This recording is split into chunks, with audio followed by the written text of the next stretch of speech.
पहला चुनाव है, तो 15 दिन में जो आपका प्रचार हुआ, जो बहुत आक्रामकता से हुआ दोनों बाजू से, तो आपका क्या अनुभव? नहीं, 2 महीने से मेरा प्रचार चल रहा है, 2.5 महीने हुए हैं और हमारा प्रचार मुद्दे पर था, काम पे था, विकास पे था, लोकशाही पे था, संविधान बचाने के लिए था और उसी पर ही लोकशाही में प्रचार रहना चाहिए. 4 जूनला काय चित्र असेल देशाचं? तुम्ही बघाल. ताई, तापमानाचा पारा देखील 44 पार होत आहे. यामध्ये मतदारांना काय आवाहन कराल तुम्ही? प्रचाराच्या वेळेस तापमान उच्चांक गाठला होता, पण तरी लोक बाहेर पडत होती कारण का लोकांना ती गावभेटीची गरज होती आणि गावभेटीच्या माध्यमातून आम्ही लोकशाहीची चळवळ ही जिवंत ठेवली, जे हुकुमशाही सरकारने कधीच केलं नाहीये. त्या उलट आम्ही गावभेटींवर भर दिला आणि त्यांनी दमदाटींवर भर दिला. आज परिवार के साथ आप सोलापूरचं क्या कुछ कहना मतदान चाहेंगे 65% आसपास नेहमी राहतं.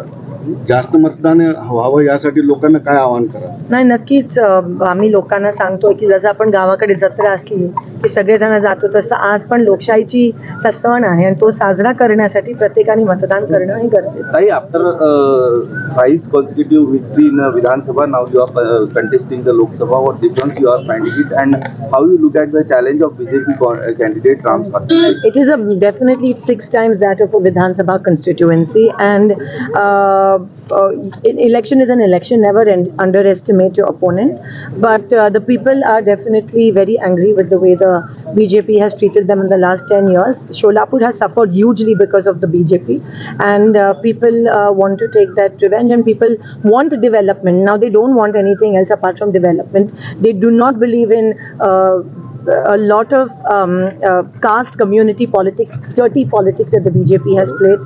People will not succumb to it, and people will vote for development.